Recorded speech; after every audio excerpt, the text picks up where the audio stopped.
खबर गुजरात के अमरौली से आ रही है। आपको बता दें, अमरौली जिले के जाफराबाद तालुका के ग्रामीण इलाके में हर साल मानसून की बुआई बारिश के बाद होती है। हर साल मानसून की बुआई 10 जून के बाद होती है, लेकिन इस साल जब मई में मानसून की बारिश हुई तो किसानों ने जल्दी बुआई कर दी है। तो जाफराबाद तालुका के ग्रामीण इलाकों में कितने प्रतिशत किसानों ने बुआई की होगी? जाफराबाद तालुका का टिम्बी गांव तालुका मुख्यालय का बड़ा केंद्र माना जाता है। यहाँ मार्केटिंग यार्ड भी है। यहाँ आसपास के 35 से ज्यादा गाँव को लोग खरीदारी करने के लिए आते हैं। हमारी टीम को टिम्बी गांव के बीज व्यापारियों से पता चला कि किसानों ने बड़ी मात्रा में बीज खरीदे हैं।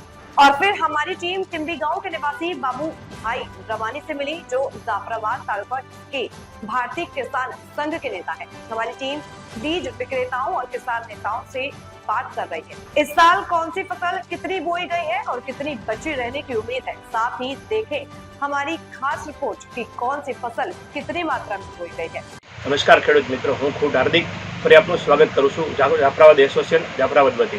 તો મિત્રો, વાત કરીએ આપણે અત્યારે જે ક્રોપ વિશે, વાવેતર વિશે। તો અત્યારે વાવેતરની અંદર જે આપણે વાત કરીએ કોટન વિશે, કપાસ વિશે, તો કપાસનું વાવેતર અત્યારે 15 થી 20% જેવી એવરેજ રહેશે। ત્યારબાદ વાત કરીએ મગફળી વિશે। મગફળીનું વાવેતર આ વર્ષે વધારે જોવા મળ્યું છે। તો મગફળીનું વાવેતર 50% થઈ રહ્યું છે। ત્યારબાદ આવે છે બાજરી। બાજરીનું વાવેતર આપણે જોઈએ તો 10% જેવી એવરેજ રહી છે। ત્યારબાદ આવે છે એરંડા। એરંડાનું પણ 5% જેટલું વાવેતર જોવા મળે છે। ત્યારબાદ આવે છે સોયાબીન। સોયાબીનની એવરેજ આ વર્ષે થોડી ઘણી ઓછી દેખાય છે, તો 5% જેવી સોયાબીનની એવરેજ જોવા મળે છે। ત્યારબાદ આવે છે તુવેરની વાત કરીએ, તુવેરની પણ એવરેજ 5% જોવા મળે છે, અને 5% વગેરે કોઈ પણ ક્રોપમાં વાવેતર કરવામાં આવે છે। તો આપણે વાત કરીએ આ વર્ષે ગ્રાઉન્ડનટ વિશે, જે મગફળી વિશે। મગફળીના વાવેતરો આ વર્ષે વધારે મળ્યા છે, બીકોઝ આગલા સાલ કોટનના જે રેટ રેશિયો હતો, જે ભાવની વાત કરીએ તો બરોબર ભાવ નહોતા મળ્યા। તો આ વર્ષે આપણે મગફળી તરફ ઘણા ખરા ખેડૂત મિત્રો વળી રહ્યા છે। ધન્યવાદ। મારું ગામ ટીમ્બી, જાફરાબાદ તાલુકામાં આવ્યું, અમરેલી જિલ્લામાં।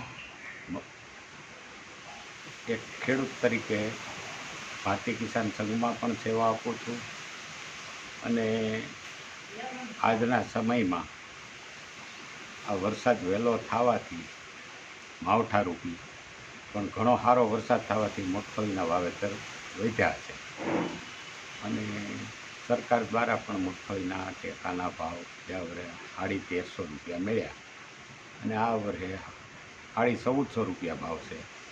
એટલે કપાસને મગફળીને બહુ લાંબુ અંતર રહેતું નથી ભાવમાં। મગફળી વાવવાથી બીજો થાલ થઈ શકે, સારા બિયારણો આવવાથી ઉત્પાદનની ક્ષમતા પણ વધી છે, અને કપાસમાં કમોસમી વરસાદો છે, છેલ્લે ગુલાબી વેલના પ્રશ્નો અને સમયે મજૂર ન મળવાના પણ પ્રશ્નો હોય, એટલે લોકો મગફળી તરફ વળ્યા છે, અને મગફળીમાં ભાવને હિસાબેથી રળતર પણ સારી છે। એટલે આ વર્ષે મગફળી તરફ વધુ જાય। મગફળી વાવે તો બીજો થાલ થઈ શકે, ડુંગળી છે, ઘઉં છે, ચણા છે, આ મુખ્ય વાવેતર આ અમારા એરિયામાં થાય છે। કપાસમાં ન છૂટકે વાવવો પડે, પાણીની કોઈ સુવિધા ન હોય, અને બીજા રોજ ભૂંડની બધી રંજાડની હિસાબેથી માણસ ન છૂટકે કપા વાવે છે। બાકી કપા વાવવા કોઈ ખુશી છે જ નહીં। કપા 2000 પહોંચ નથી, અને 1500 રૂપિયાના ભાવ મળતા નથી, એટલે ન છૂટકે માણસ રાત ઉજાગરા કરીને મગફળી તરફ વળ્યો। પણ જ્યાં રખોપાઈ કરવા મુશ્કેલ થાય છે એવી પોઝિશનવાળા છે, આ લોકો જ કપા વાવે, બાકી કોઈ કપા વાવવા તૈયાર નથી। વરસ સમયસર જો હવે પાછો વરસાદ થઈ જાય તો સફળતા મળશે, બાકી તો ખેડૂતને કુદરત હારે સીધો તાલમેલ છે। ઋતુ સમય પ્રમાણે વરસાદ થઈ જાય તો આ વાવેલો થાલ ખૂબ સારી સફળતા મળે એવું છે। ખૂબ સારો વરસાદ હોવાથી માવઠામાં લોકોએ વાવે, નહીંતર વાવેતર કરે પણ નહીં, પણ બહુ જ સારો વરસાદ હતો, અને વાહે ઉપર 2 વરસાદ થઈ ગયા।